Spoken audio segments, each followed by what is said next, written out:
the outflow from the side branch loss. Therefore, limiting the extent of the dissection, for example, by using the dedicated devices such as the Stingray balloon and the other devices, dedicated devices, or guideliner reverse cart is highly desirable to limit the area or the extent of this dissection re-entry segment. Actually, we have a limited data from the best technique after you open a CTO and you find a bifurcation. What is the best technique you can use? This small randomized trial published 2 years ago compared mini crush and T provisional stenting and concluded that the mini crush is better than the T provisional stenting in the terms of target vessel and target lesion revascularization. Another small study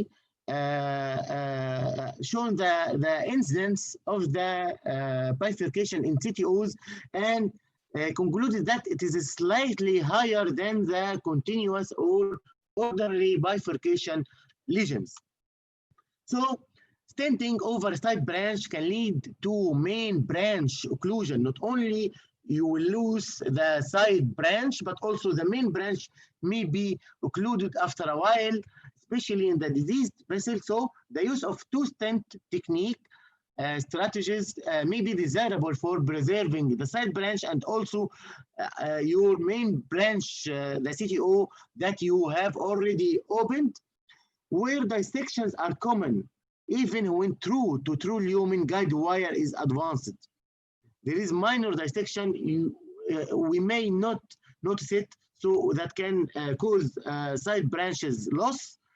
Wiring of the side branch before stenting could help minimize the risk of occlusion.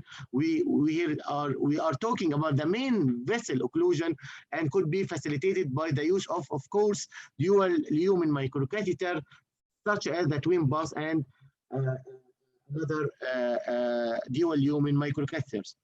Careful study of the coronary angiography and also the role of multi-slice CT angiography before the CTO PCI is critical for identifying the presence and location of sizable side branches and can guide you when you are putting your plan to open this CTO and to do bifurcation or not.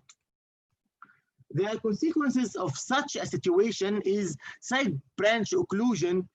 Side branch occlusion during the CTO PCI is not inconsequential. That means it do have consequences. It is associated with higher incidence of peri-procedural MI and with higher risk of adverse long-term clinical events. Hello? Can you hear me? Yes, we are following perfectly, Abdurrahman. Go on. Mm-hmm. Okay. Therefore, the higher incidence of peri-procedural MI associated with side branch loss could also in a part account for a higher mortality, but that is not proved yet. Additional myocardial damage due to these side branches loss could further jeopardize the likelihood for myocardial recovery. Another potential mechanism leading to worse outcome is decreased outflow through these side branches, which could result, as we said before, to a higher risk of restenosis of your main vessel stents.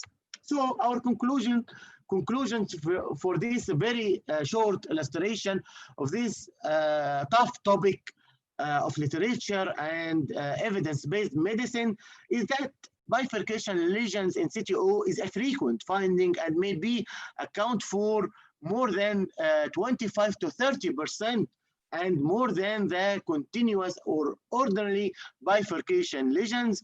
Baseline side branch wiring is a powerful predictor of technical success. Side branch loss occurred in approximately 1 out of every 4 CTO PCIs, and that is associated with the use of subintimal or dissection re-entry techniques. and with stenting over that side branch ostium, and is associated with higher risk of peri-procedural MI and lower survival. Strategies to prevent and treat side branch occlusion could significantly improve the short-term and long-term outcomes in CTO PCI. For now, I will show you a tough case. Sorry, I will have another share for my screen. So, Abdurrahman, before seeing the case, okay, can we have some questions sharing the answer between you and Professor Khalid? It's logic that we expect every complication and every complexity in while treating CTO patients, because we do have extensive calcification, we do have extensive fibrosis, and extension of the lesion burden to all the main branch and side branches. So, what's the tips and tricks do you usually prepare your intervention with in order to increase the success rate to protect the main vessel and side branches? Do you have any tips and tricks in preparing your patients? We all know that it's not advisable to have an ad hoc PCI to a CTO. So, is there any investigations, any tips and tricks to do to better prepare your patient? Thank you. Dr. Khalid? Yes. Go ahead, Abdurrahman. Okay, thank you, Haitham. Before I hear, we want to hear from Professor Dr. Khalid, of course.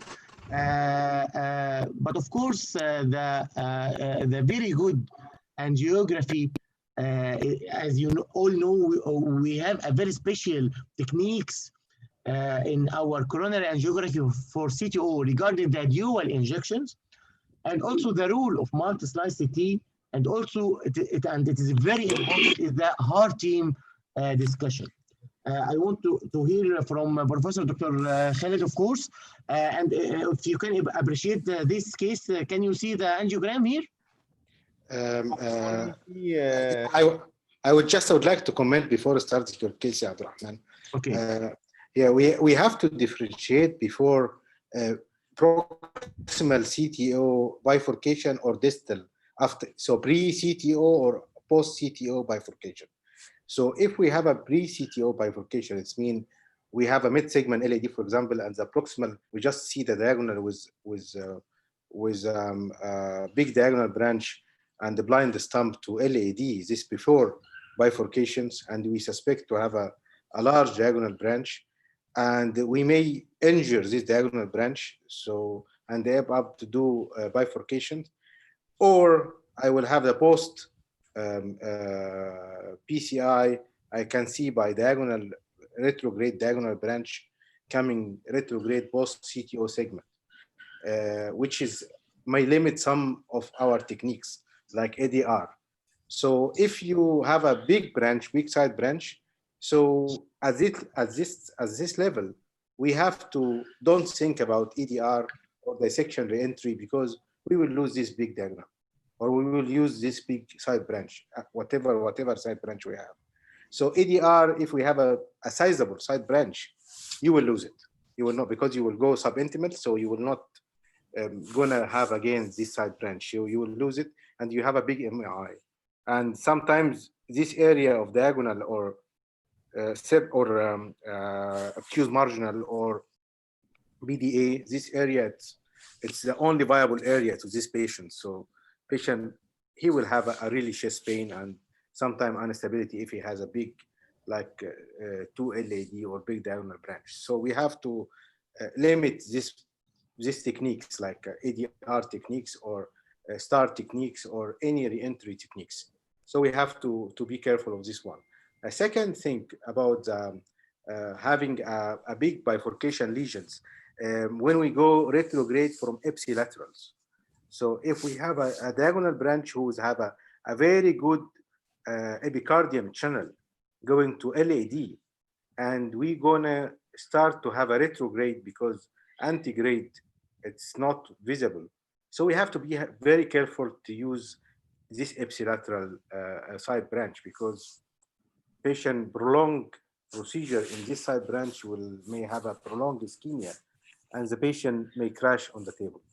So when we deal, after we open the CTO, the bifurcation techniques, I think everybody's know it. But I think we have to think organized before starting the CTO, which technique will be useful to have. Like this case you showed, Abdurrahman, now, you'll go ahead, but this has a CTO post, bifurcation post CTO. So after the CTO segment, they have a bifurcation, not before. So go ahead for this case, and we'll continue later. So one question before going to the case, Dr. Khaled. So do you prefer in any patient or doing a routine coronary CT before doing any complex patient in order to anticipate the location and the extent of the CTO bifurcation, or this is not a routine in your practice to do a coronary CT to your patients before doing the actual CTO? Does it help or not? It's very helpful.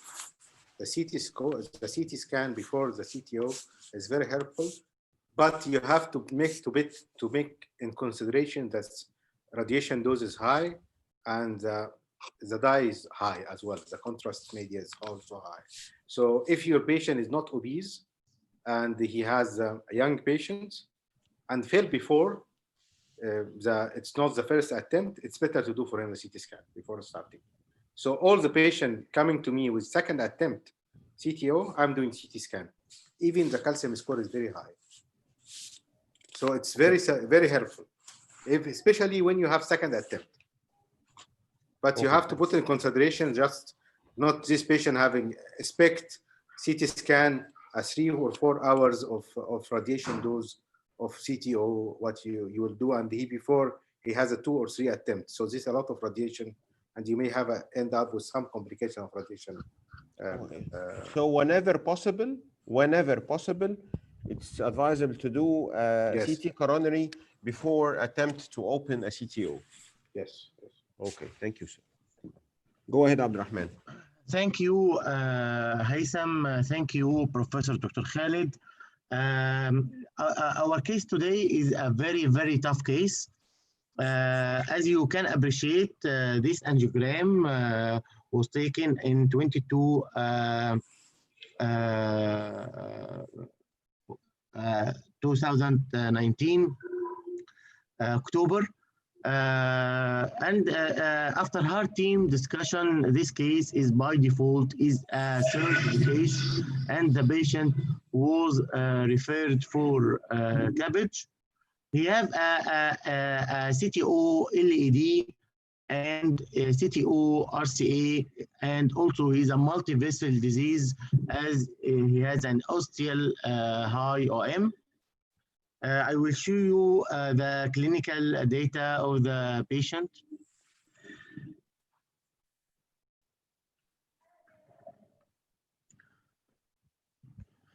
He's a 66 years old gentleman. He's diabetic, ischemic, on maximum medical treatment with CCS class 3. The echo showed a very good ejection fraction, 66, with mild mitral regurg and hypokinesia of the apex and mainly the territory of the LED. The coronary angiography, as you can appreciate, was a CTO of LED and CTO of RCA and subtotal very high sizable OM with a previously failed attempt to open the LED. The hard team discussion recommended CABG, but the patient refused to do surgery. And as you know, in Egypt, the patient in the governmental hospitals don't have the luxury to refuse or accept, but that patient demanded to do the CTO on a private basis. So the patient was referred to us at the CTO team, and we decided to do the LED as the most tough and most important CTO with a faint anti-grade flow, and of course no retrograde from any other vessel. I will go again for the procedure.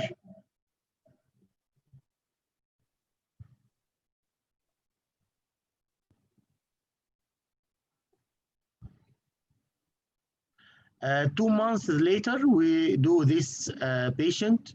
Of course, CT angiography, as Dr. Khalid mentioned, will do a lot of help to us, but actually we go directly for a new attempt of opening this CTO. And as Dr. Khalid noticed, we have a sizable diagonal after the proximal cap of the CTO, most probably arising from the distal cap of the CTO body. What's your opinion, Professor Dr. Khalid, for such a case? And what is your plan for such an LED if you decided to do this CTO? Can you show us the angio, because we don't remember? Okay.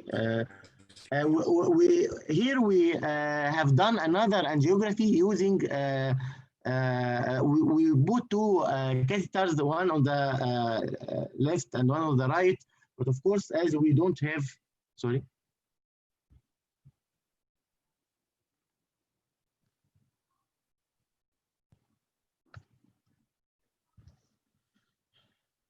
So I think, as Dr. Abdurrahman said, it's mandatory to, when you start CTO in such a double CTO lesions. I can see Abdurrahman did all the in one session, but if you have a double CTO, it's better to do in separate procedures, so stage procedure. And it's mandatory to have a bilateral, but dual injections to have better visualize, because sometimes you see it's long segment, and when you have the bilateral injection, you will see it's very short segment. And this second attempt, so you have to be careful. First attempt, we don't know how aggressive was the attempt, but we can share with us the angio to see, because it's not working, Abdurrahman. Not okay. I will reshare. Sorry.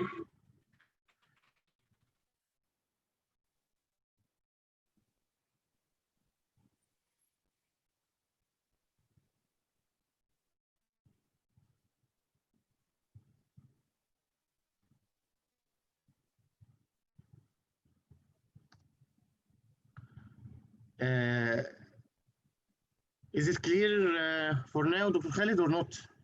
No, we're not seeing the movies. We are only seeing the icons of the movies, but there is nothing. Okay. The videos are not projected. Try to close the folder.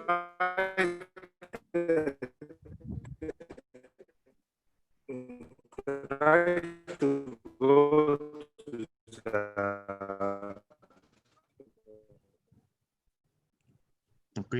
the folder and go to the movie itself, the DICOM. Okay. The program, yeah, Abdurrahman. So while Abdurrahman is preparing the videos, Dr. Khalid, you mentioned that we have to see the first attempt.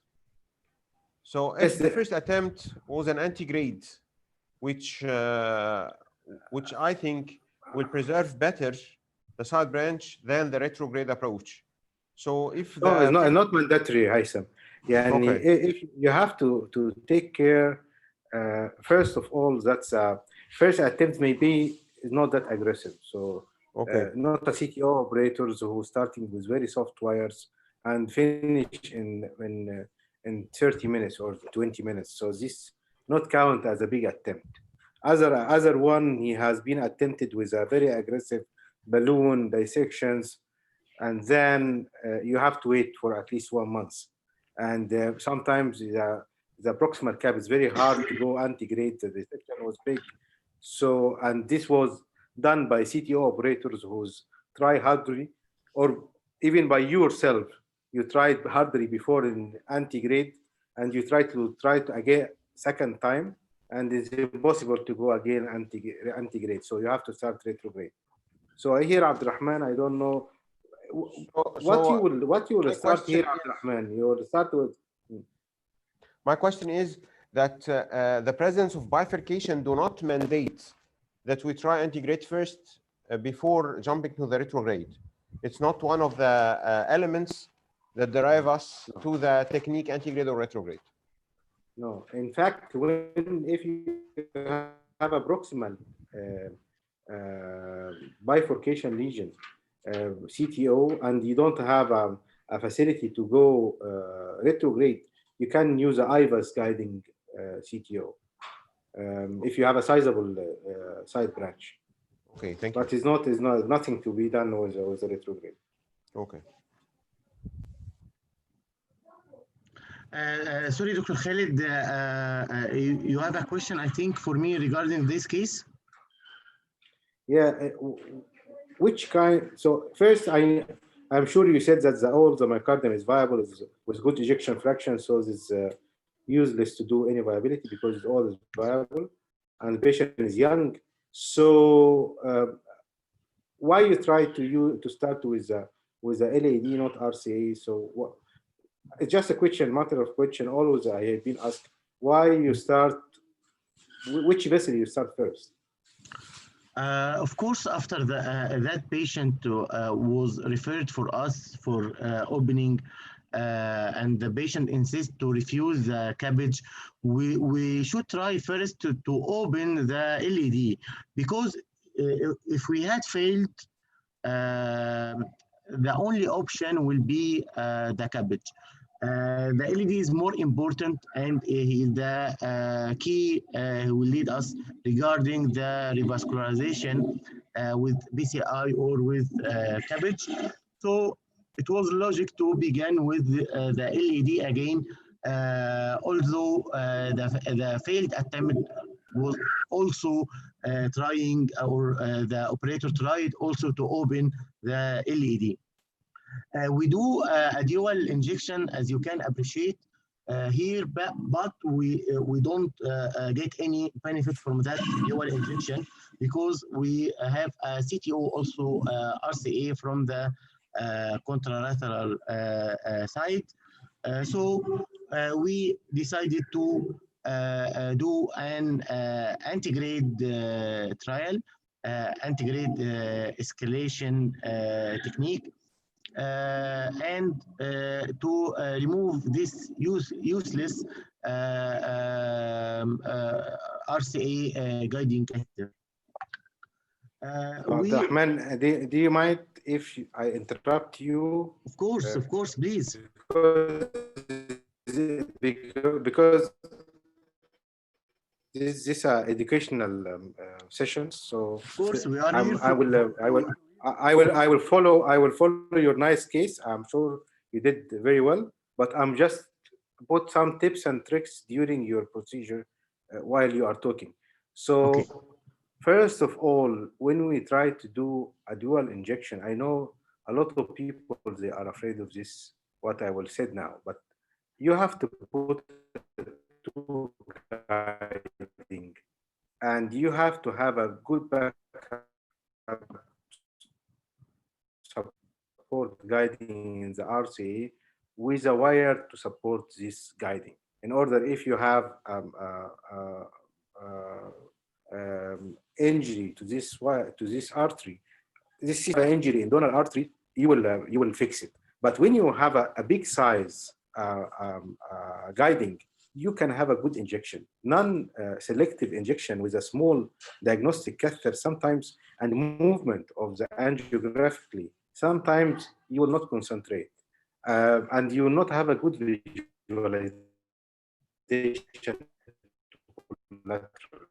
especially if you would like to go retrograde. So fundamental basic thing we have to learn from angiographically picture is very important. You will have a good success. Yes. The good image make you a success rate, and you will work in peace.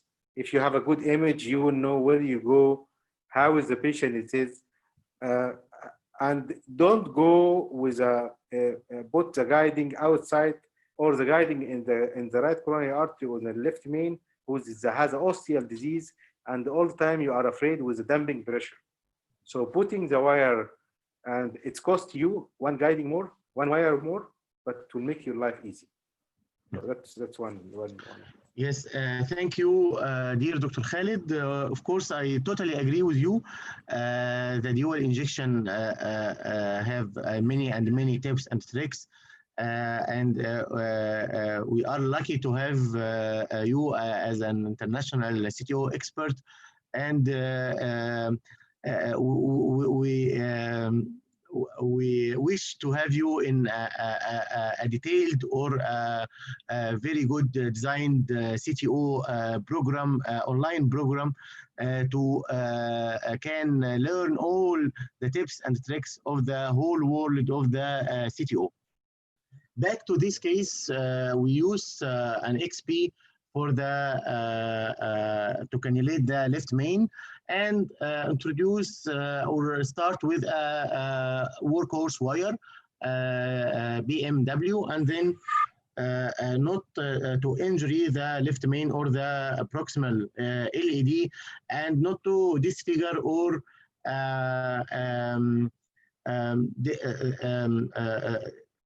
I mean to have the shape of my CTO wire probably until I can go to the proximal cap probably. And then, as you can appreciate here in the proximal cap, this is pilot 50. Of course, we cannot pass by a pilot 50 as a start. So we escalate to Gaia second. And as you can appreciate, this is our microcaster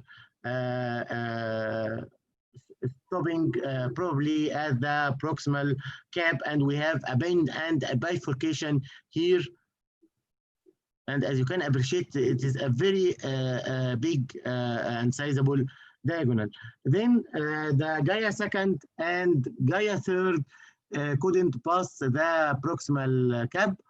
So as you can appreciate in the last angiogram, we just put our microcaster inserted in the proximal cap and scratching it with concussed brew.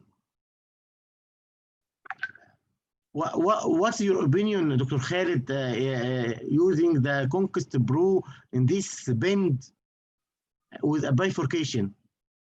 As I mentioned, the Gaia second and the Gaia third couldn't pass the this proximal cap. I'm not have enough information about the black. You have the feeling, and you are the most one who you know that this black, it's a very calcified black. It's not looks like a calcified black, so you need to have a penetration wires, a good penetration wire, and you know that the Gaia first and third is not a good penetration wire, so you need just to penetrate and then de-escalate. The only point I just would like to comment, Abdurrahman, these are I think these are Caravelle or Procedural. It is a turnpike. Turnpike. So turnpike LB, when you go it very deeply and in the CTO and you don't know where you are, I don't know you have it or not, but I have it several times, broken of this step inside the coronary. You will not. I don't think you still have it, but I have it, and it's a mess. If you have turnpike has been so turnpike and the Caravelle, don't push it in the CTO while you don't know where you are in this kind of, because sometimes you pass, you go inside because sometimes you go from false lumen to true lumen, and you puncture true lumen, and your wire will be very good distal true lumen, but in this area and this band, your microcaster already stuck, and you cannot pull it back. and the tip of the microcluster is inside, remaining inside, and you will it will not be good to do such a thing. And I have the experience of broking of two. So Yes. I hope you will not have it, but it's Yes. don't it's the only thing we can do it with this one. It's a twin pike gold, which is very Yes. nice one, and the tip is good, Yes. and the Rca Pro, which can be Yes. rotate. Yes. So when you pull back, you can rotate it, but Yes. the turnpike LB and the Caravelle, you cannot rotate. As you remember, Yes. we all Yes. know. I think Yes. you, Yes. all of us know that Yes. you only push and pull. You never rotate.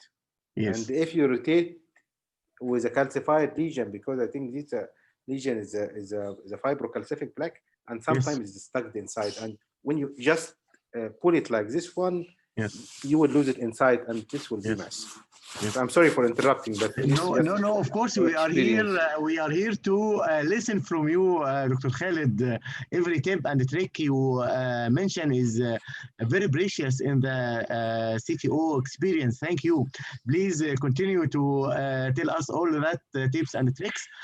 As you mentioned, I totally agree regarding these tips, important tips and tricks regarding the microcasters. Of course, the turnpike LB is for low profile, so it is a delicate one, not like the Corsair, which is braided with wires and metal, so you can manipulate it, rotate it clockwise and anti-clockwise, advance or retrieve it. But here, actually, I have felt that the difficulty of this case is in this bend and in this bifurcation. So when the Gaia third led me to this point, and as we all know, the Gaia is a steering wires. You can drive it. So I can have this bend with the Gaia wire. I couldn't take this dangerous bend with a Conquest Pro, because maybe I will go out of the vessel architecture. So when I reach that point, I just insert my microcaster at this bend just to cross this bend, and then I can penetrate the body of the CTO and get out of the distal cap by the Conquest Pro. And that was done successfully with very mild effort, as you can appreciate here. And this is the Conquest Pro wire. And then, as you can see here, I do a dissection at the bifurcation level, which was miserable. And I took another track with the Conquest Pro, and I can successfully crossing the whole CTO body and exchange my wire and de-escalate to the my good BM wire, as you can appreciate here. And the microcaster easily has buzzed after the wire has buzzed. And after that, what is the next step? Do you see here, Dr. Khalid? Do I have to go for angiography maybe, or to do dilatation directly? I think you did it already. Yes. Oh, go ahead. Go ahead. Yes. The first balloon I used is 2.15, and I was encouraged to do to not use as we know what's called the CTO balloons 1.1, or maybe there is now 0.75 balloons, because the microcaster has easily passed to the distal of the CTO. And then I decided to pre-dilate this big diagonal, but I don't have any flow in this diagonal. Actually, as Dr. Khalid mentioned, exactly from the coronary angio, when you study the coronary angiography of the patient very good and very well, you can appreciate the very sizable diagonal. So although now I don't have any flow or a sizable branch here, but I decided to stent this branch first and to do a mini crush technique, believing that this is a very sizable diagonal, and then pulling back the balloon of the stent and opening the mouth very good, and then do the crush with a non-compliant balloon, then putting the stent of the main vessel, and then doing a final kissing, another kissing, and as you can see here, this is the final result. Nice. Very nice. Thank you for your attention, and I would like to hear from Professor Dr. Khalid, Haytham, Karim, and Zahran, and we have also on board, I think, Professor Dr. Hisham Nasr. If we can, if you want to comment, the mic is with you, Professor Dr. Khalid Tamam. Yeah, I think it's a very nice case. You plan to do the RCA next time, yes? Of course, but unfortunately the patient has disappeared, wishing he is doing well and not passing away. As you can see, we have a very good final angiographic result. Yeah, I think it's a very good job. Congratulations. Thank you. If our colleague, anyone would like to comment? Do we have any comments from the panelists? Very nice. Or Professor Dr. Abdurrahman, congratulations. We have Professor Hisham Nasr, if you would like to comment on the case as well.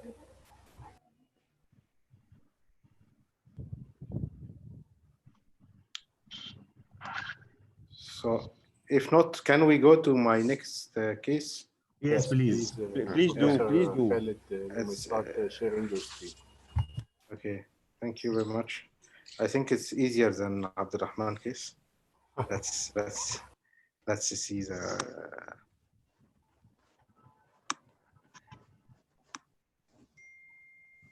Okay, so I will share my screen. Share screen. Okay, can you see the case? Yes, clearly. Okay, okay. So this a 48 years old gentleman who has been did this angiography and angioplasty two times in very aggressive way. 2 years. So every 2 years he tries the same lesion. Of course, with the same operator, but it's very skillful operator. And he failed. When you see this kind of LAD lesion, you see it's short segment, not heavy calcified, young guy. So we have to go antegrade. So he's diabetic, he's hypertensive, he's dyslipidemic. He has this very nice retrograde feeling. If you have, again, you have to have a good backup, two guiding catheter. He don't have other risk factors. He has a class 2 to 3 anginal pictures. And if you can imagine, he has if we go with retrograde, with retro injections, you can find he has a not long segment. So by different image, he has this kind of RCA.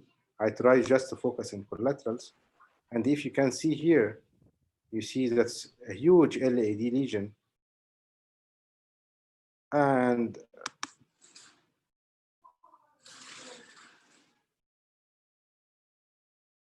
here is this kind of retrograde feeling. if we go backward,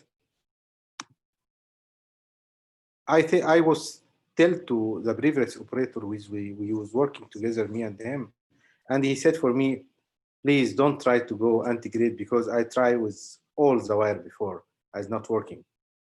And for losing of sometimes if you use a retrograde, it's give you 100% success rate if it has failed several times for anti-grade. With special this very nice retrograde channel.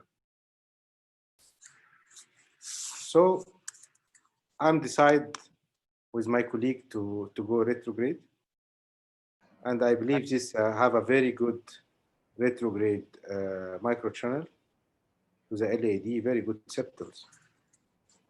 So I put usually we put a two guiding catheter XP 3.5 7 French and guiding catheter Jatkin right 7 French, and I'm using a Caravel microcatheter.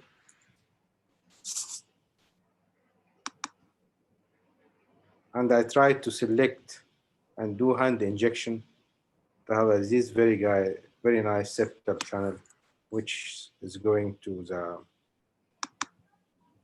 and with the sine wires was easy to go from retrograde until the CTO segments. But here, as you see, Haitham always tell is a very nice, the LAD, the wire going to the LAD, and he has some bifurcation lesion and this area and this kind of hub, which not make you to go forward to the CTO, it's just going to backward. I try to go and to have a good injection, and we find to have this kind of aneurysm at the bifurcation. So he has a post CTO aneurysm.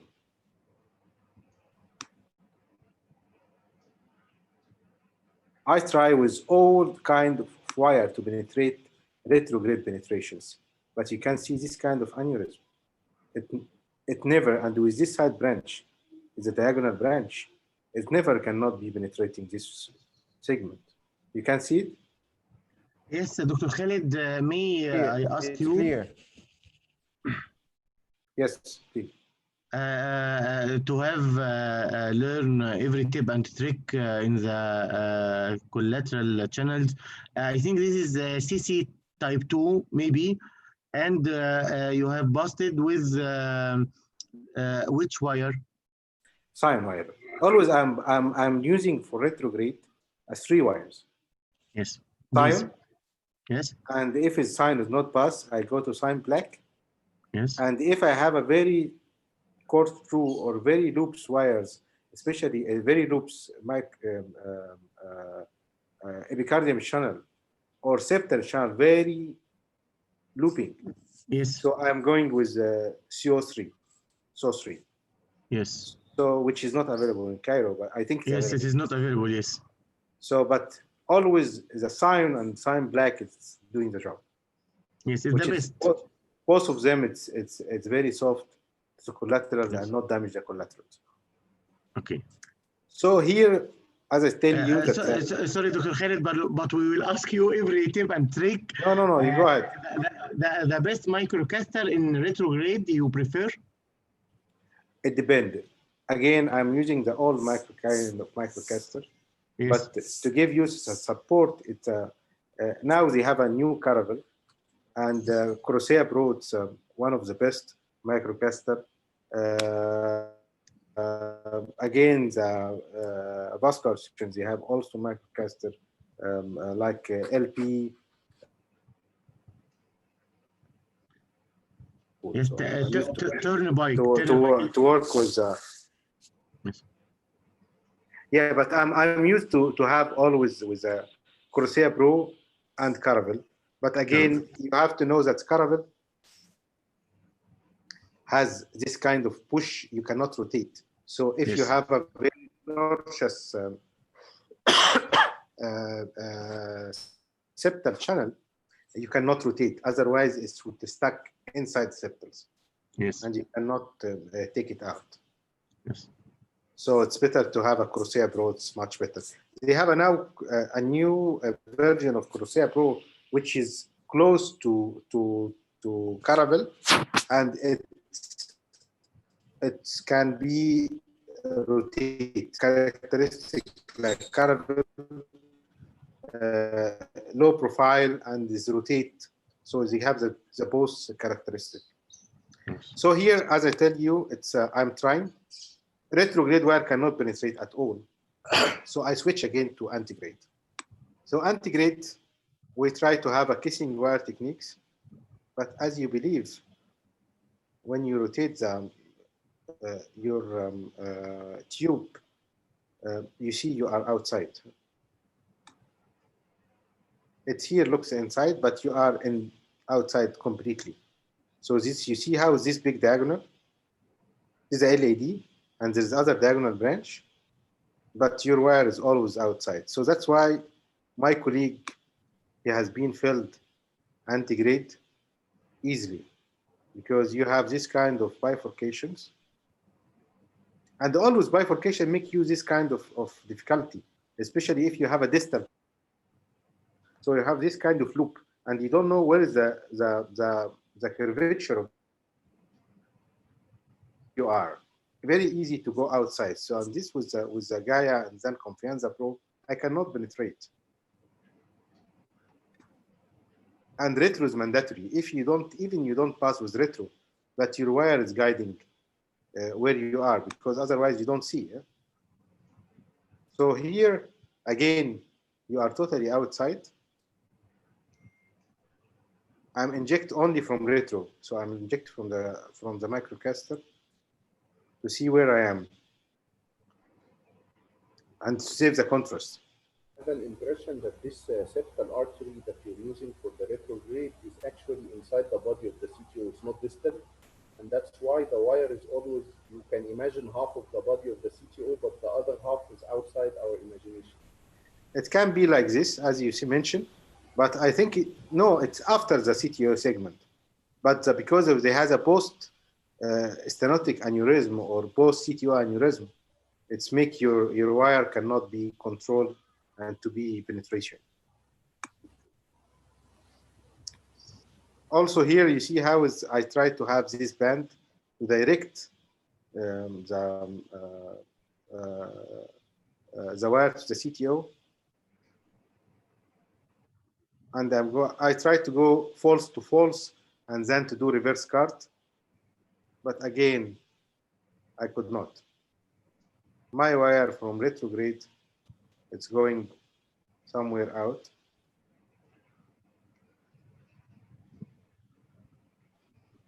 You see, your retrograde wire even is outside, and it's very tough situation actually. Yeah, because you are quite away. If you would like to do reverse cart, you have to be very close. Otherwise, you will have a big hematoma, big subintimal tracking, and we try to minimize our hematoma and our subintimal tracking. Dr. Khalid, I think the anti-grade wire is in a much better position than the retrograde. Yeah. Now it's much better. So I try to manipulate, and we came much better than before. Here is much better, but always you have to control all the time.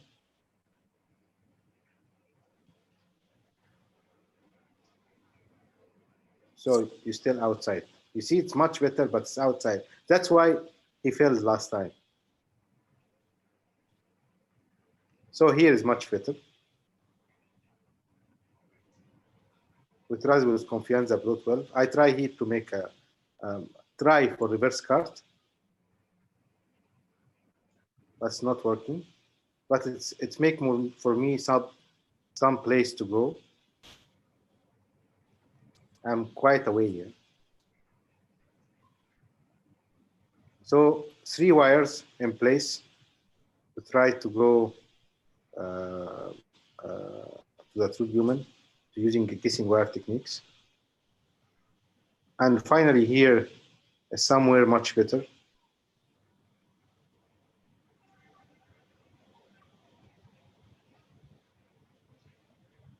And here I passed.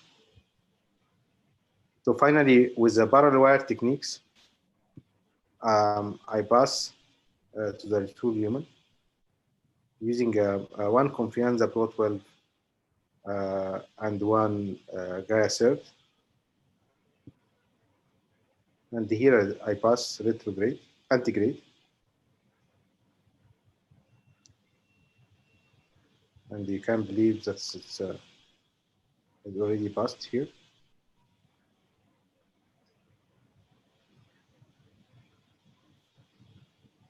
Now I'm in true human.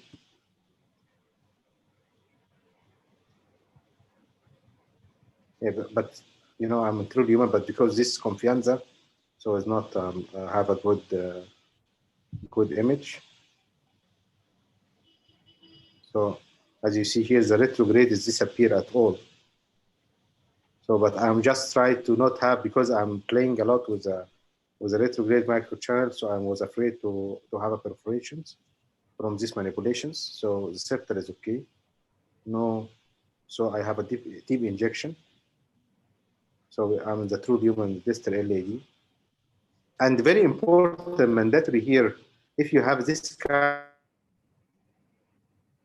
of long procedure, never pull back your retrograde until you are securing the place. Never pull back your macrocatheter from the septal until you make very sure controllable angiography, because sometimes you pull the wire and you have a perforation and your macrocatheter is out, so you cannot push and put a coils.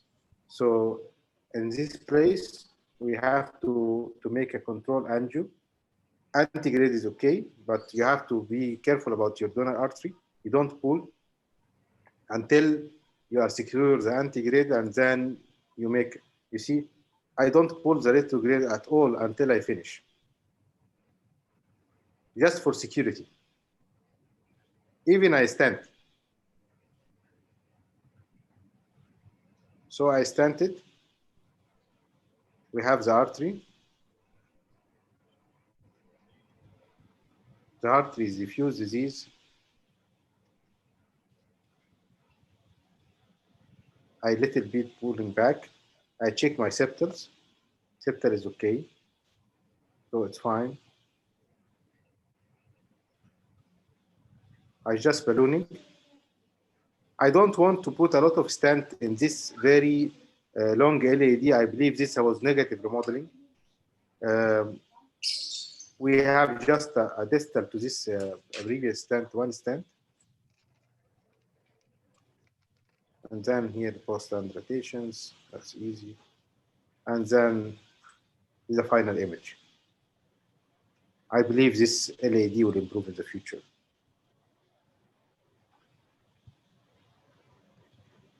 That's a wonderful job, Dr. Khalid.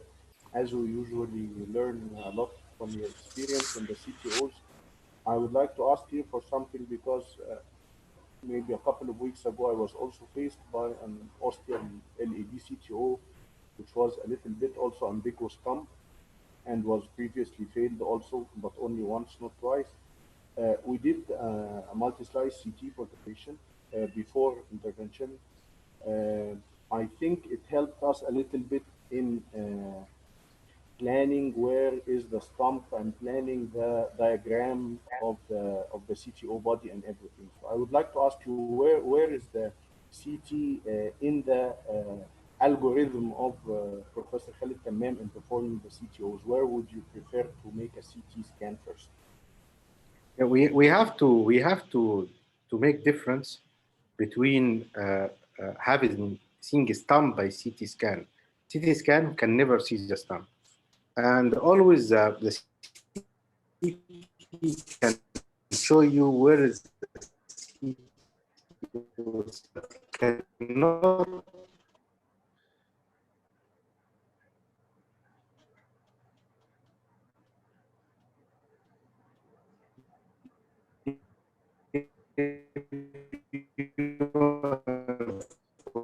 information where is the stump.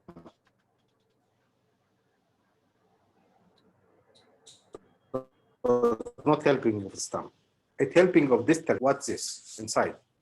So still there is a lot of limitation in the CT. It only gives this two information. Microchannel seen by CT, it's useless.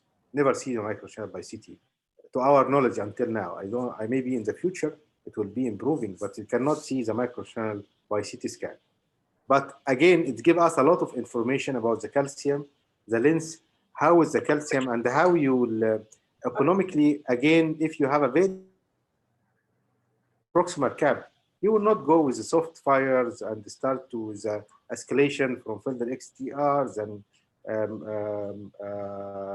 further XT or pilot and all of these wires until you go to Confianza Pro 12. You will go direct for Confianza. So it's very important who's interpreted this. I know he has a CTO. I know. Please do this because they have.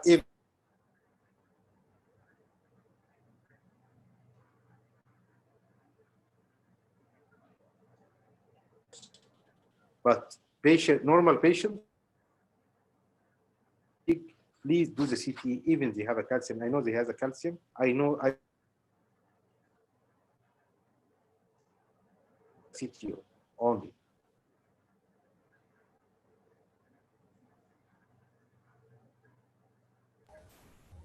So this moves us also to a second question, because as we are learning from you now, you said that sometimes you can pre-procedurally plan the anti-grade wire escalation.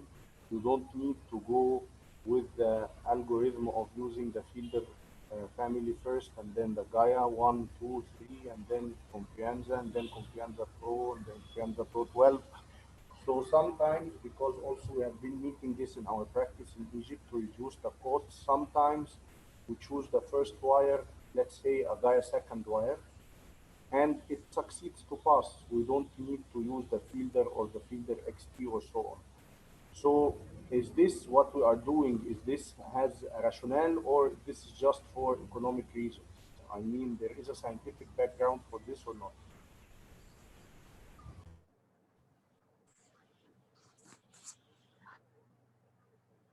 Honest, if we have a luxury to use two wires, I will use a filter XTR as starting, and then I will escalate. But if I don't have this kind of luxury to use one wires, so I will go, and I have a tough lesions. I need to have penetration. I will go direct to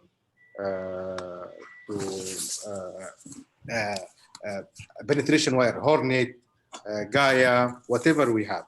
But again, I would like to confirm you if we have for example, instant occlusion. Instant occlusion, it should be penetration wires.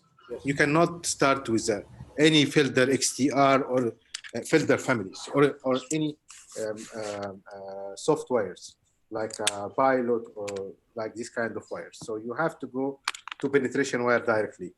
And as we all know, in a country like Egypt, even here, patient. Sorry, I put just a charger because I lose my battery. Even here, the economy for CTO, it's very important. And I will tell you one small history. When I start to do CTO at 2005 or 2006, I was learning from master of CTO named Dr. Kato in Japan. And after, when you start, you think you can do everything, but you actually don't do anything. You just start to understand. Even that at that time, we are not understanding clearly what he think about. But in one of the dinner party, I was thinking, Dr. Kato, I finish from you here. I go to my country. I will show you how to do cheap CTO. He tell me, my friend, that means you will never do CTO. CTO is expensive, like TAVI expensive.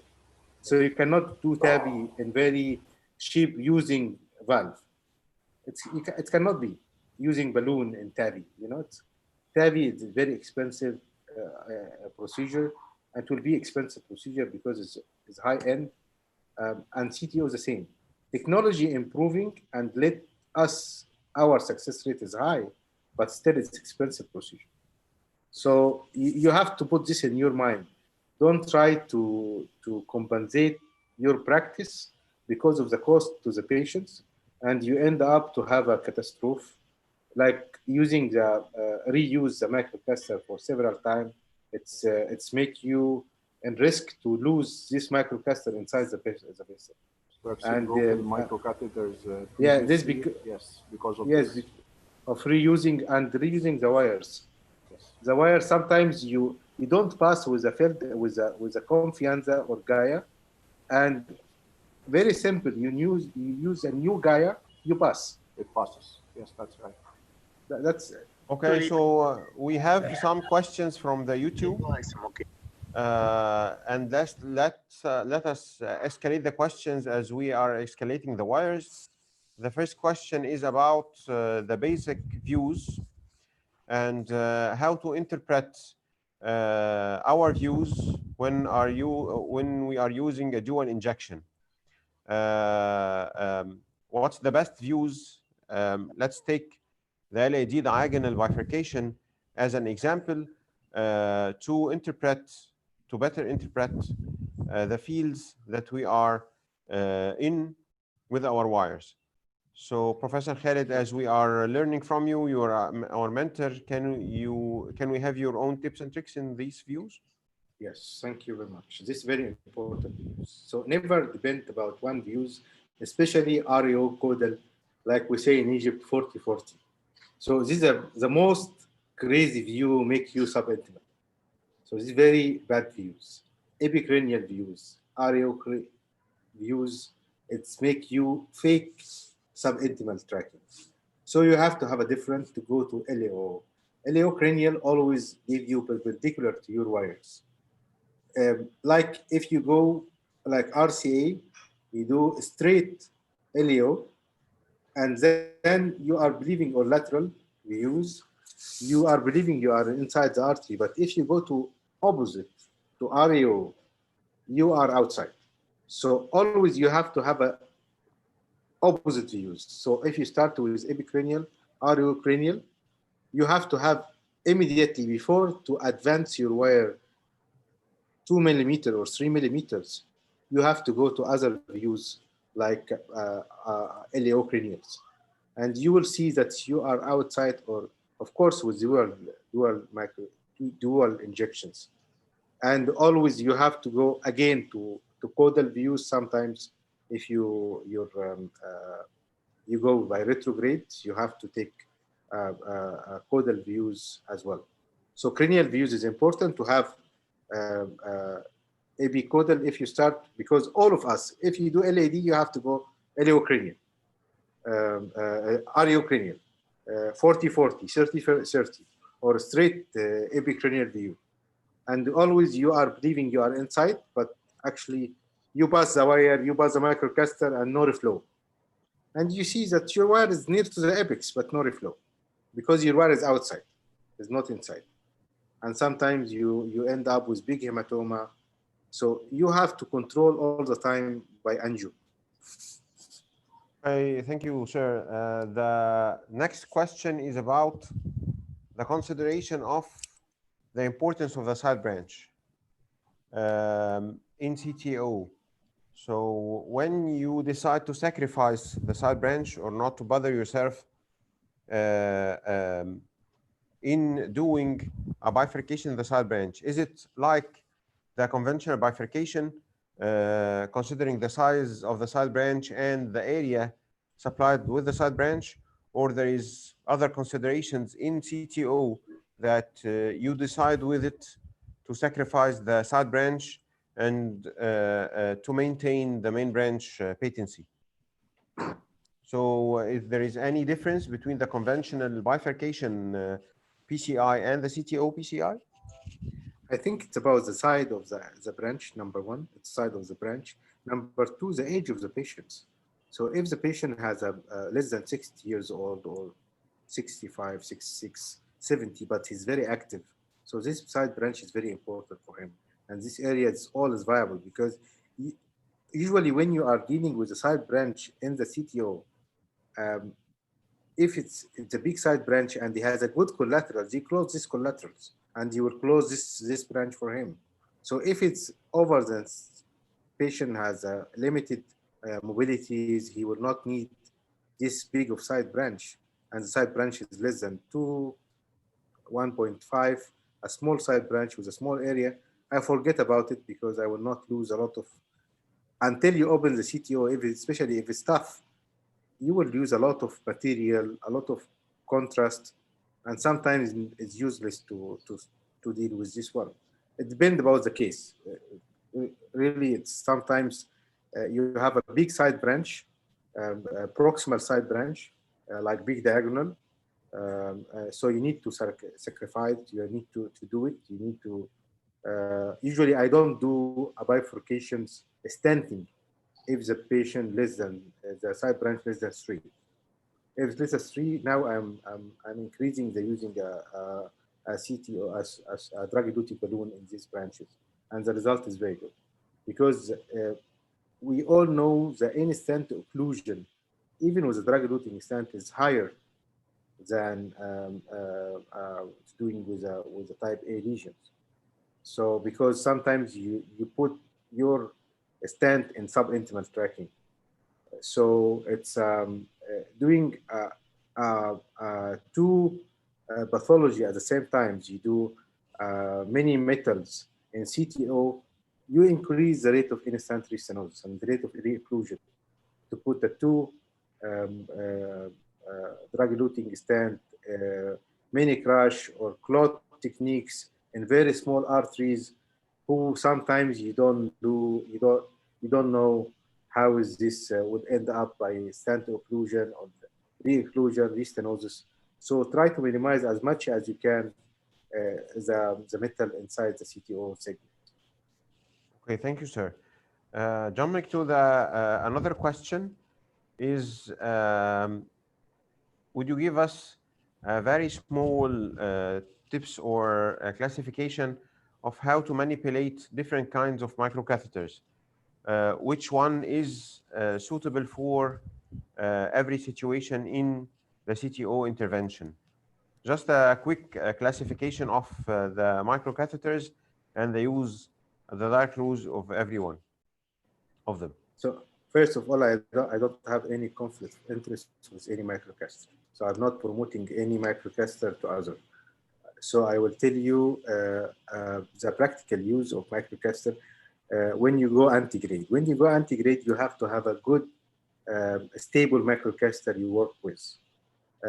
If you have a heavy calcified vessel, you have to have a microcatheter like Rca Pro 12, Rca Pro or Rca or Twerpike LB, or sometimes if you need to, after you finish your cross with a microcatheter, you can take the gold. There is a lot of microcatheter also appearing in the marketing. I don't know the names, but there is a lot you can use. But try not use the one with a very tip, fragile one who can be broken inside your artery. That's important.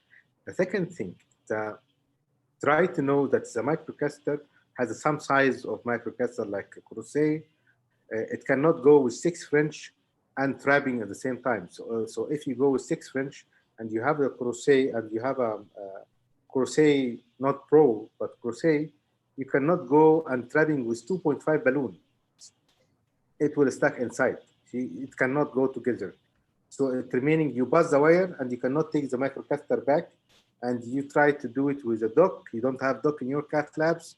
You try to push with a sunline, and you end up by perforation because you push the wire inside.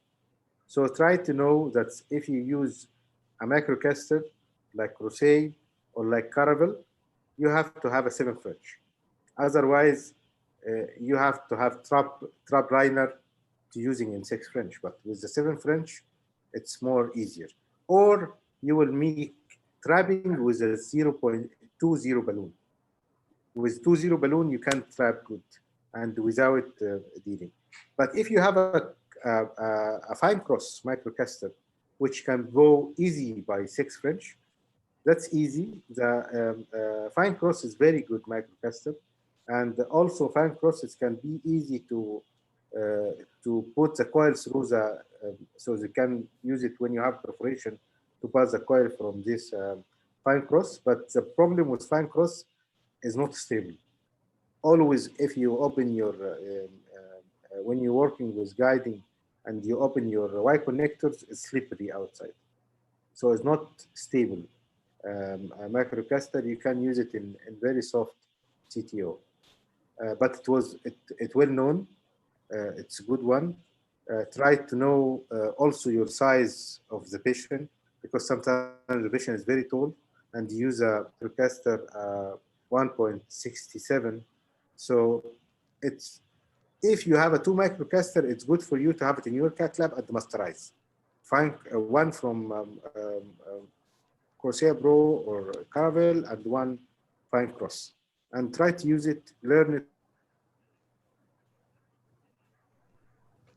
I think we have a problem with the connection. Again.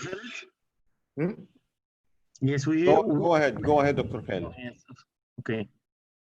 And when you go with the retrograde, you have to know that's the size of your microcaster 150, but your guiding also should be 90 or 80.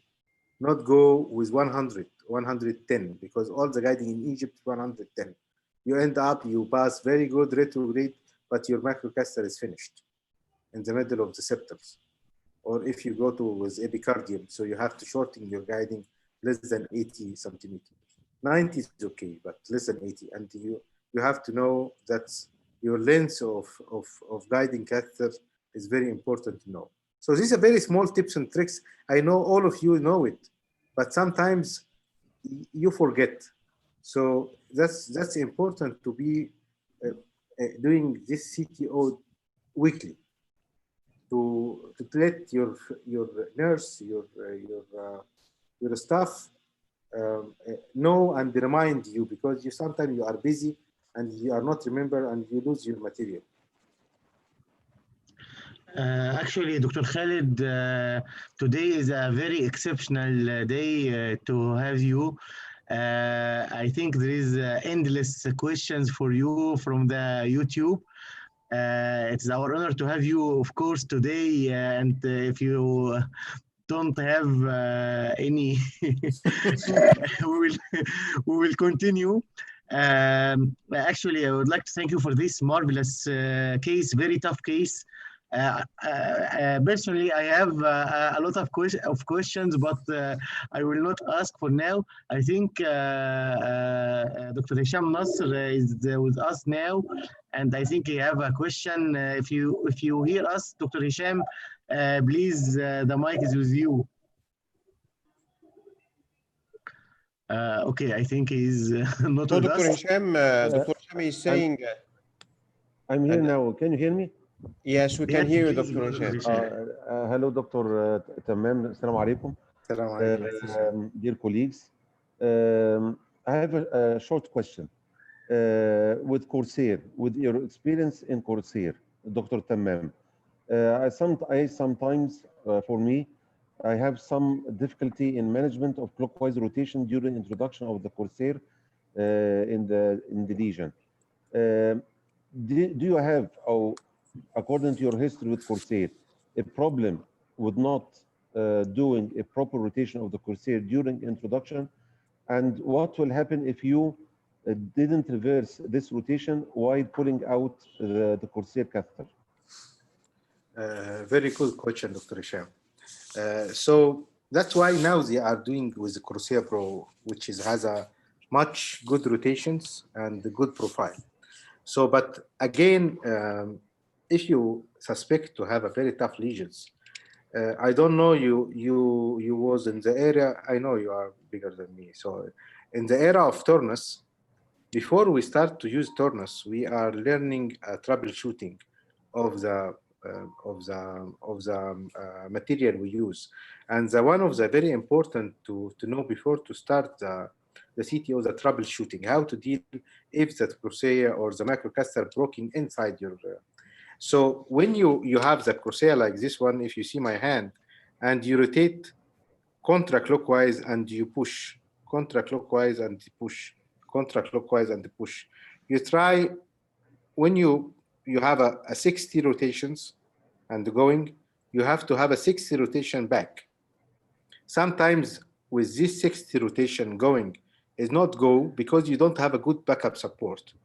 So if you decide to know that is have a lot of loop micro channel, you go up to the donor artery or CTO arteries, you may have a mother and child techniques.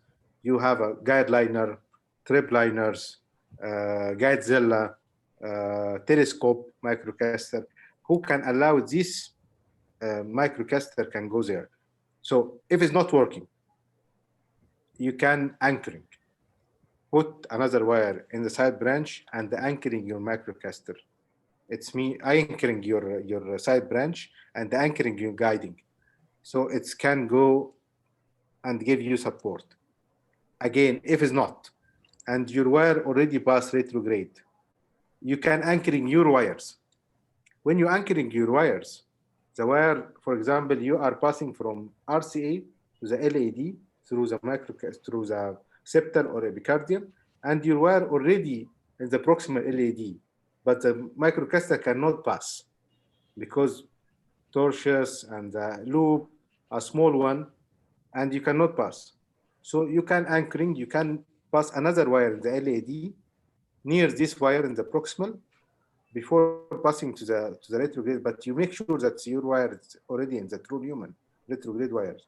And then you inflate a bigger balloon and you, like this, you're trapping your retrograde wires and then you push, not happen.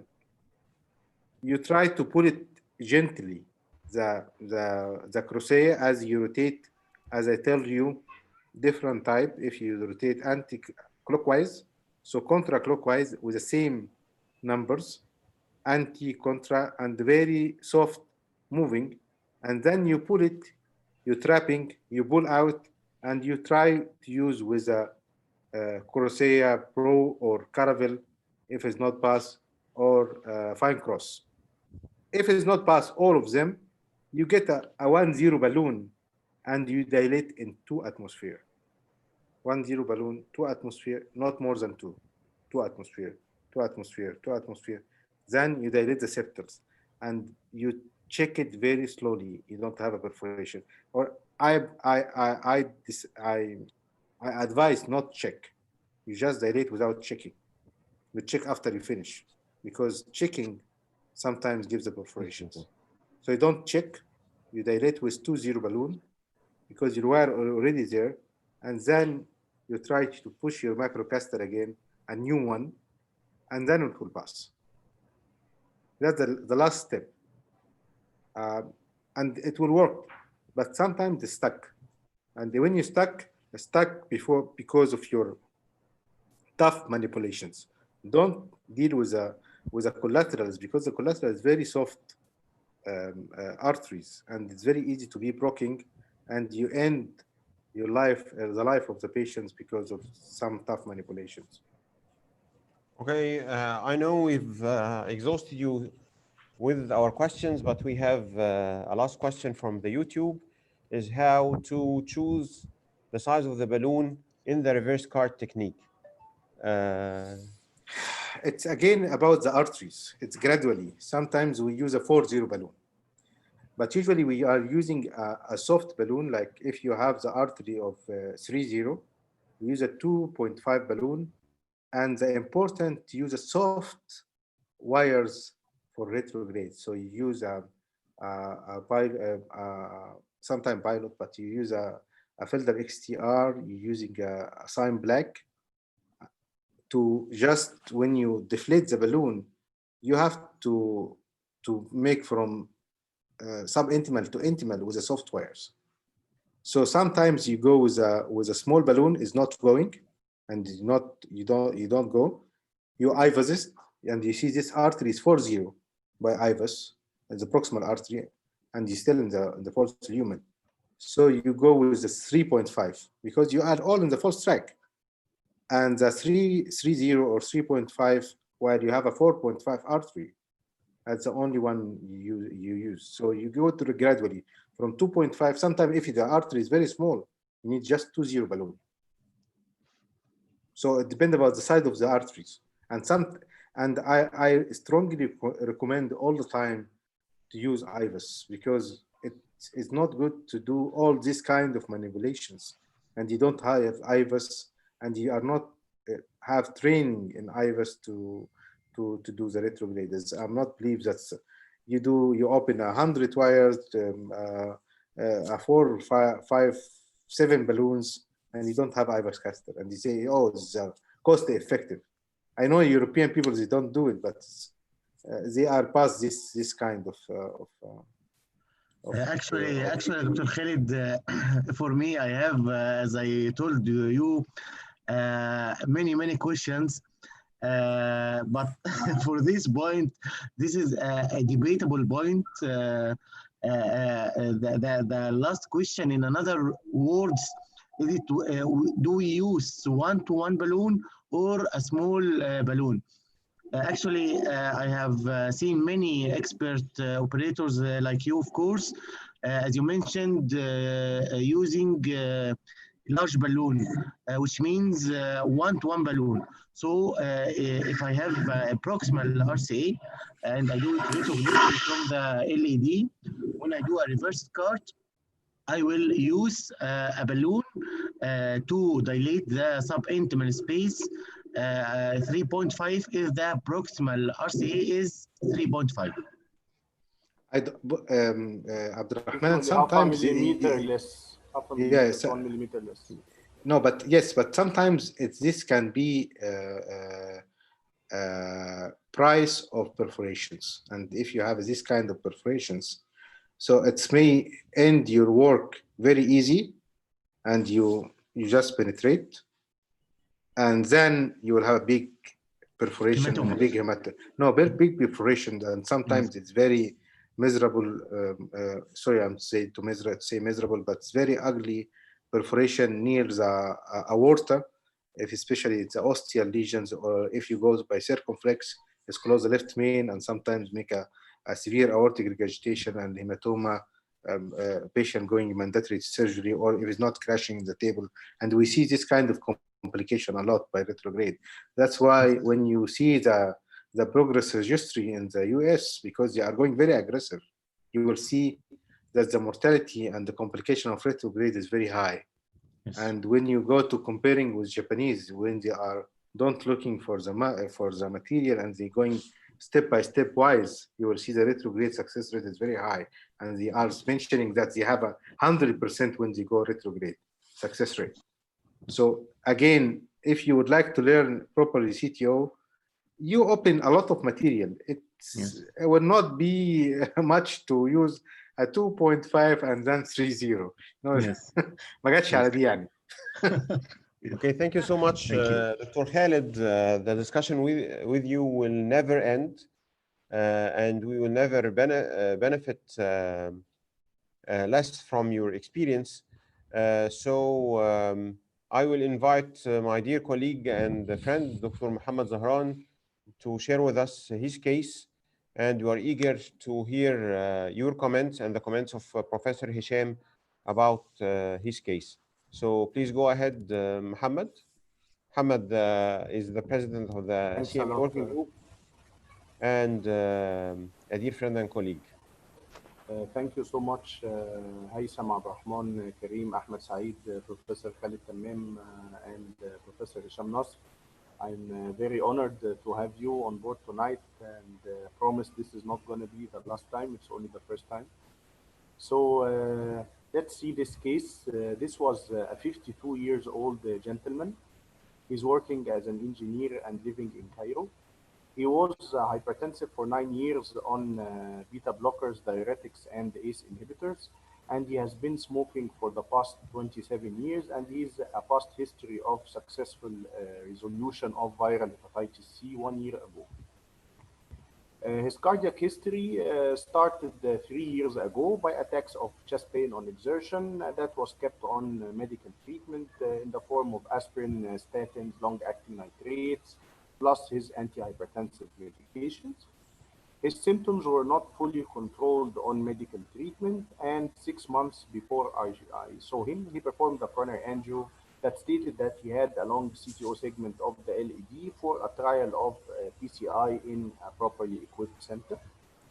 And he was referred to do his CTO PCI, but what was interesting actually that 1 month before he came, his symptoms showed an unusual progression towards unstable angina in a patient that is well known to have a CTO for the past 6 months.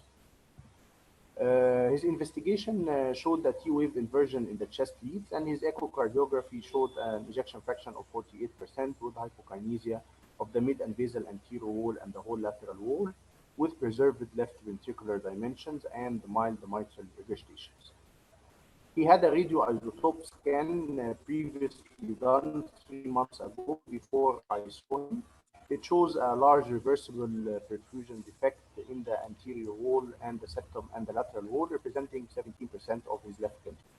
And jumping to the coronary angiogram, this is the angiography from the right femoral axis. There is a big diagonal branch. Apparently here, the ostium of this diagonal is to be assessed. And we have also a big septal branch arising. The ostium of the diagonal looks to be a subtotal occlusion. And for me, I thought that maybe this ostium of the diagonal may be responsible for the symptoms that accelerated 1 month before I saw the patient. Actually, from here, I could not see properly the stump of the LED. I tried in right cranial view also. The diagonal is apparent, but the LED stump, I think it's midway between the big septal and the big diagonal. This is the right coronary artery injection. Atherosclerosis, but happily enough, it is feeding the LED retrogradely, as you can see here. This view is much better. So usually before I perform a revascularization, and this is how we learn from the expert like Professor Khalid and lots of others, we learn to stop and think and ask ourselves some questions. Is the procedure of revascularization indicated or not? And here we can compare this to a patient with an ejection fraction of 20% and the scarred myocardium. Of course, the procedure will be very much questionable in the second case. But here you have a viable and ischemic myocardium. What about the heart team discussion? Because this patient has a long segment of CTO in the LED, as we will see by the dual injections. He's not diabetic actually, but cabbage would be an option also, especially if we failed to reperfuse him. You need just to tell the patient that there is another option and to offer him another advice also. Do not take the patient as an ad hoc procedure. And the third is that you need to study the CTO segment properly to visualize the proximal and the distal caps and to adequately assess the length and the calcification within the CTO body by dual injections. And finally, of course, you need to be preparing your armamentarium of equipment, or also what's known as your toolbox.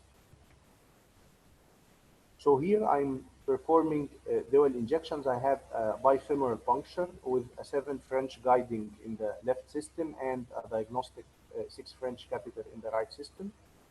And I started by wiring the diagonal artery because from the start I decided that this is, as Professor Khalid said, this is a 3 millimeter artery at least, which shows a subtotal ostial occlusion and may be responsible for the acceleration of his anginal symptoms.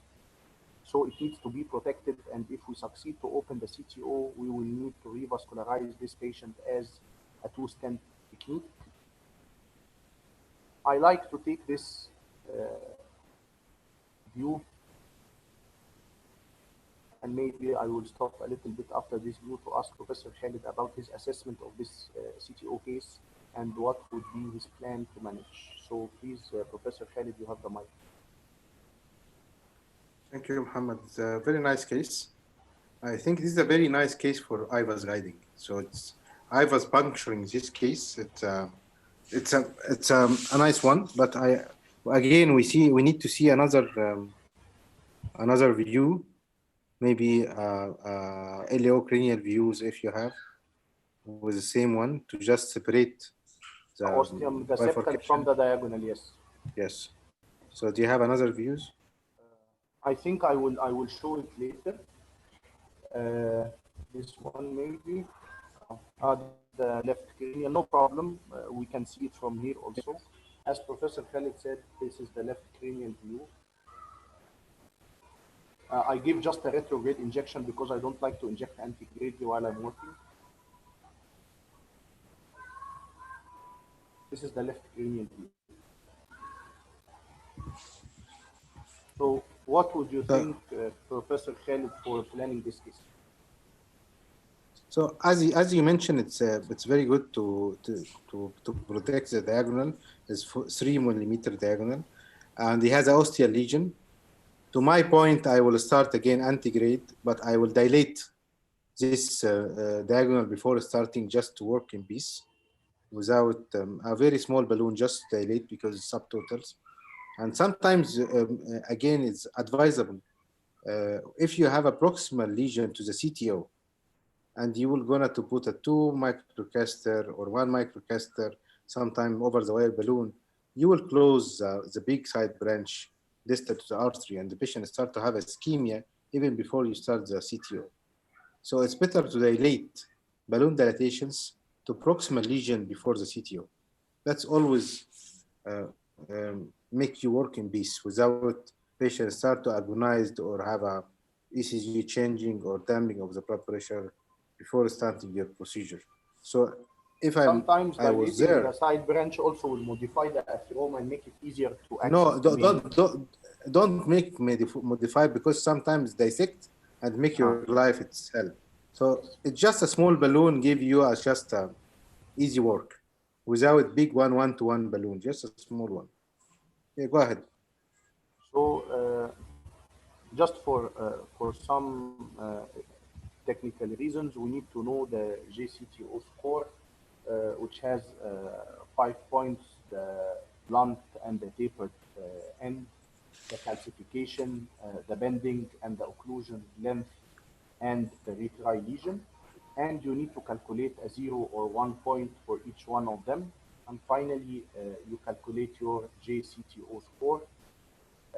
Of course, you need to perform a dual catheter angiography, of course, and if you see a clear proximal cap with a good distal target, you can start anti-gradely by wire escalation first, and if you fail, you can do an ADR, which should be done very cautiously in the LED because you don't want to lose the septals and the diagonals, but you can perform it in the mid-RCA because there is no significant branches arriving there. And of course, the retrograde remains there for the high JTO score, or if the stump is ambiguous, as Professor Khalid case that he showed, you needed the retrograde approach, even if you penetrated antegrade, but you will need it as a marker to put your wire and recognize properly the anterior or the proximal cap and the distal cap of the disc. So as Professor Khalid said, we would start here antegradely. So for me, I didn't start by one of the Fielder family. I started by a Gaia second because I could see no microchannels at all. And I estimated that actually the center had an IVUS, but I kept the IVUS just in case I failed to find the cap, of course, for economic reasons. But I didn't manipulate a lot. This was just like 17 minutes with a Gaia second wire, and I started to manipulate between the septal and the diagonal. The Gaia, of course, is a sliding wire. You should not torque the Gaia wire. The Gaia manipulates by sliding, and very gentle sliding also. And this was supported by a fine cross microcatheter, as you see. Here, this. Professor Khalid was so informative about telling us that the left cranial view would be the best view to work, because actually I did the whole job in the left cranial view, as Professor Khalid said, because it can separate the LED from the septal from the diagonal very well, and you can penetrate in the middle. And here, as we see from the retrograde injection, that we penetrated through the distal cap with the Gaia second wire. So the next step would be in introducing the microcatheter and performing the wire exchange, just confirming that I am in two different views, as Professor Khalid teaches us, so that you can never be sure unless you make two different views to confirm that distally you are inside the true lumen. And here we passed finally to the distal true lumen. What happens next was that, as Professor Khalid said, look at the microcatheter there, it's not passing. We cannot introduce the microcatheter. I thought that the wires were wrinkled around, but I passed the balloon to the diagonal and the balloon passed, so the wires were not twisted around each other. But the microcatheter actually failed to pass, maybe because the fine cross is a little bit slippery. The CTO was a little bit tough, so I took a 1.0 Sapphire CTO balloon. The 1.0 Sapphire CTO balloon passed with great difficulty, actually, as you can appreciate here. And then I inflated this here, it passed. I inflated this balloon, and then I took a 1.5 millimeter balloon injected after the 1.5 injection, dilatation, and this is after the PTCA. Anti-grade, you got the LED. Dr. Khalid, you think that this was somehow an ADR, or you think this is from true to true?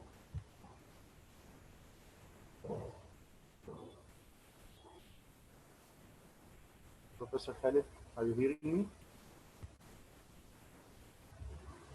Hello?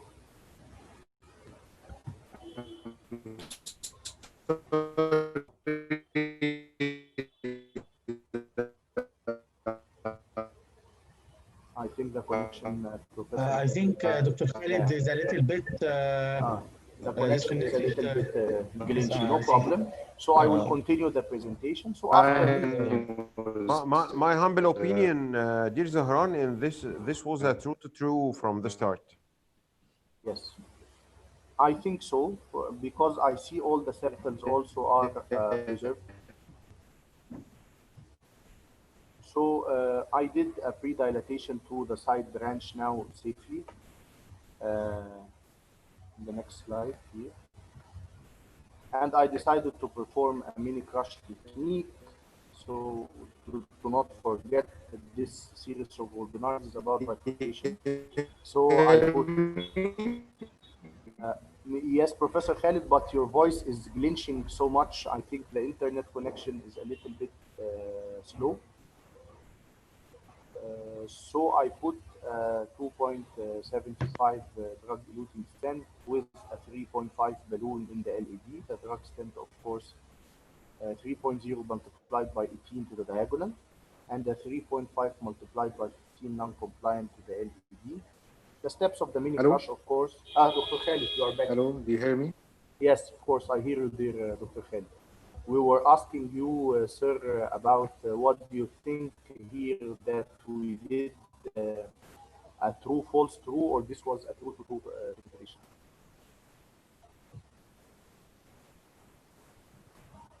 Okay, we will continue our presentation. So we inflated the 3 millimeter balloon, the 3 millimeter stent in the diagonal artery. And then we are planning to crush this stent with a 3.5. Thank you. Do you hear me? Yes, yes, Professor Khalid. We hear you very well. You're very late. So go ahead, Zahran. Don't interrupt. Go ahead. So we put a 3.0 by 18 to the diagonal. This was Zymes Alpine, and we put a 3.5 non-compliant balloon to the LED, planning a mini crush technique. And then we inflated the diagonal stent, of course. And then we will take all the equipment outside from the diagonal branch. and we are planning to crush this equipment with the non-compliant balloon in the LED. This is the crushing, inflation for crushing this step. And then we will do, this is the inflation for the crushing properly. And then we will do a recrossing to the diagonal. This is the diagonal after being stented. I decided before I recross to the diagonal to stent the distal segment of the CTO because I don't want an overlap between the two stents of the LED to happen at the ostium of the diagonal and make life much more difficult to pass from 3 layers of stent. So actually what I did is that I stented the distal segment of the CTO by a 3.0 by 38 stent to the LED, as you can appreciate here. It was a very tough lesion. It was invaded at 16. And then I overlapped by a 3.523 proximally. This is the step of the mini crush where you stent the main vessel.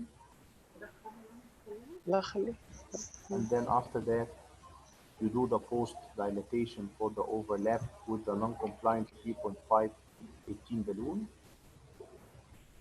And then after that, you perform your recrossing using floppy wires, trying to recross through the distal strut, as you can appreciate here.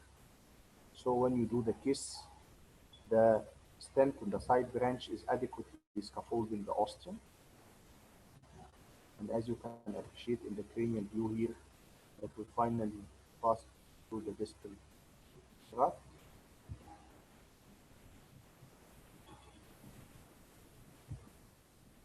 This is passing the wires. And then we are going to put our balloons. We pre-dilated the strut first, of course, and then we put 2 simultaneous kissing balloons, 315 to the diagonal and 3.515 to the LED. Just notice that I do not want to protrude to the main LED by those balloons. I just want the balloons to be the dots immediately inserted at the ostium of the diagonal and the LED at the bifurcation, because I do not have adequate length proximally to make a pot by another non-compliant balloon. So I don't want to ovalize the LED stent in the mother branch. So I'm inserting the balloons to form a very meticulous kiss just at the ostium of both of them. And this is after the kissing. And this is the final result in the caudal and in the cranial views. So the technical points that we need to learn from this case is that dual injection showed us the real length of the CTO segment in the LAO cranial and in the PA cranial. It was measured to be nearly 50 millimeters, and this helped in localizing the proximal and the distal caps. The wiring and the rewiring of the big side branch, the diagonal artery, as Professor Khalid said, you need to wire this very big branch from the start. Sometimes you need to pre-dilate the ostium by a small balloon also. Manipulating the Gaia family of wires by sliding and not by torquing, because we have been seeing some operators getting stuck with a Gaia wire that has been stuck inside the distal artery and cannot be retrieved back because it was being torqued. The Gaia family are sliding wires, not torquing wires. Sometimes, and I was lucky enough to hear it from Dr. Khalid before I said it in my case, that sometimes the microcatheter does not pop. Sometimes the 1.0 dedicated CTO balloon would allow a pre-dilatation. And when we stented the bifurcation and we stented the CTO at the same time, we avoided to put the overlap between the two stents in the LED at the ostium of the diagonal to allow the recrossing step in the mini crush. And although I did not have an adequate length proximally to perform a final pot, but I did a proper stent sizing from the start, of course, and I did a proper sizing kiss and located the kiss exactly at the ostium, not to protrude into the main vessel to avoid the ovalization of the stent in the main branch. Thank you so much, and maybe I will pass the mic to Professor Khalid to allow him to discuss the case.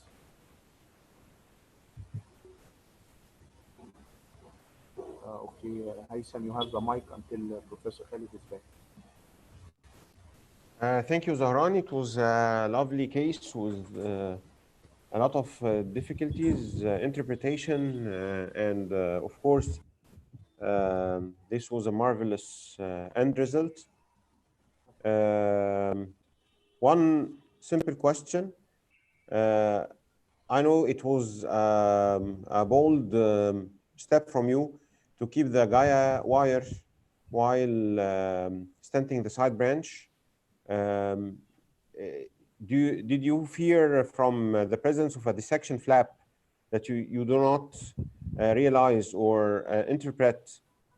So you kept the wire in place in order to not to complicate things, to enter with another wire into a dissection flap that you do not see. The standard of practice is after you pass with the Gaia family or the Confianza family or even the Fielder family, the standard of practice is that you exchange the wire with a workhorse wire to keep usually the workhorse wire in the distal artery. The problem that in this particular case, the microcatheter did not pass. And when it did not pass, while we were putting it on the tray behind us, it fell on the ground. So it was not possible to open another microcatheter.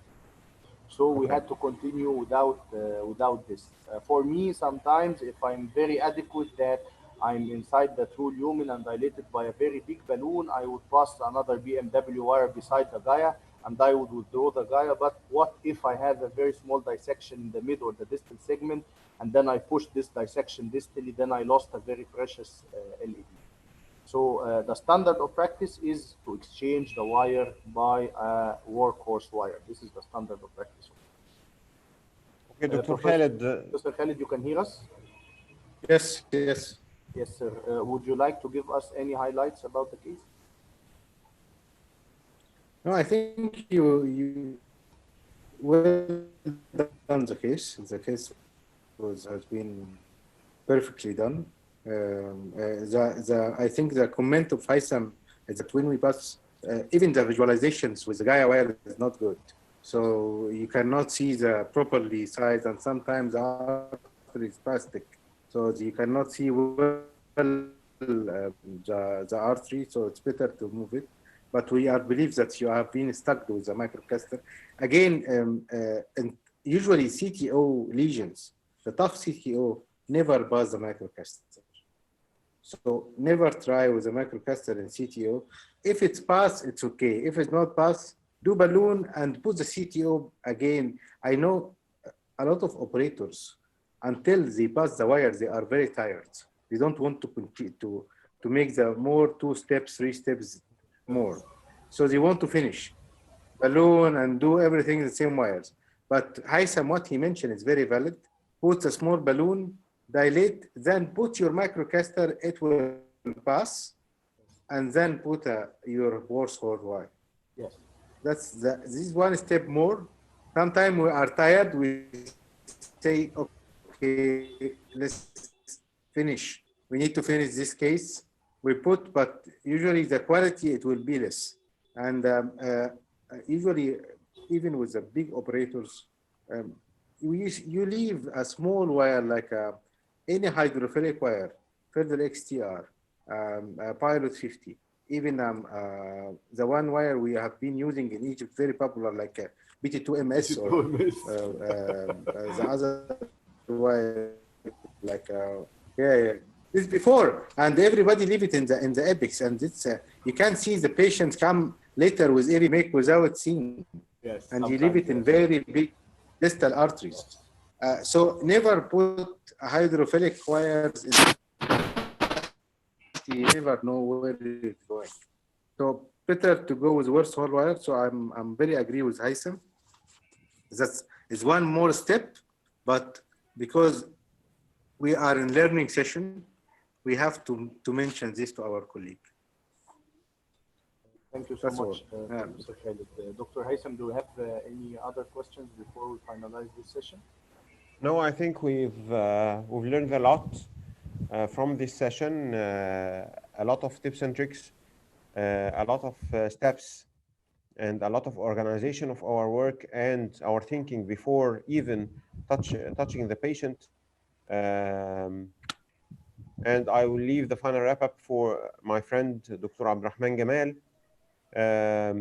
I personally would like to thank our mentor, Dr. Khalid and Dr. Hisham, about these marvelous comments, informations, recommendations, tips and tricks about how to perform properly the CTO and how to choose your patient, how to choose your investigations, how to properly plan the procedure. So kindly, Abdurrahman, do the final wrap up. Thank you, my dear friend, Dr. Haitham Sulaiman. Congratulations, Zahran, for this very nice case. Actually, before I do the wrap up, I would like to deeply thank Professor Dr.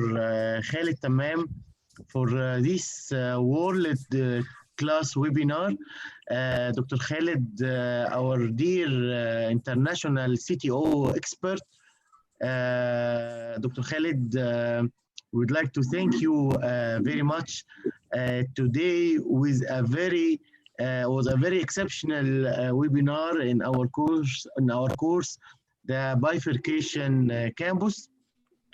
Actually, we will have only 2 more webinars in this advanced level of course, the trifurcation and the nightmares. The nightmares will be the next Tuesday and will be prepared and organized by my dear friends, Dr. Haitham Sulaiman and Dr. Ahmed Saeed. I would like also to thank the whole CEC board for this exceptional efforts. On Saturdays, Tuesdays, and Thursdays, we have congenital course on Saturday, bifurcation campus at the intervention nights of Tuesdays, and clinical cardiology at Thursdays. Today, we have a very special webinar moderated elegantly by my dear friend and big brother, Professor Dr. Khalid Tamam, and my dear friend also Dr. Haitham Sulaiman. We have 3 cases.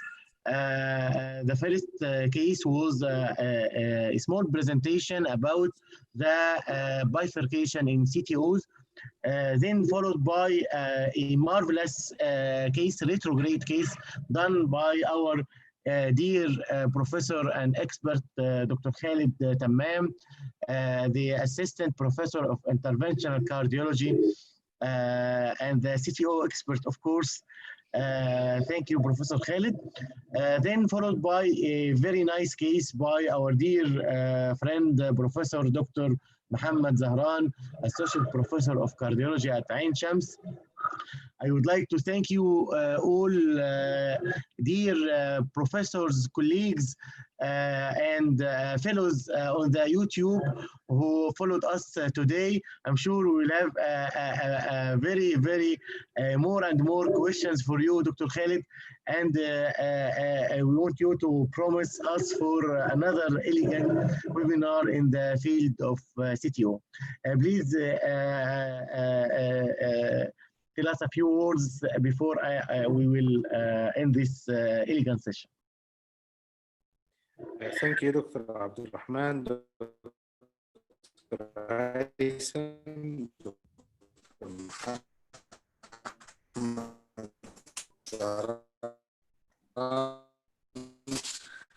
and Dr. Karim, and all of you for this wonderful invitations. I'm enjoying a lot. I'm not going to many webinars, but when Abdurrahman tell me, I'm very proud of you and your effort, especially your effort in the Egyptian Society of Cardiology. And I'm always happy to join any activity done by my national societies, as I mentioned. I'm always thank you first of all for inviting me to be with you. It's my pleasure. I'm enjoying a lot your discussion, and I hope in the future we can join again, and people can have something, catch some of what we are saying today. Thank you for the wonderful evening.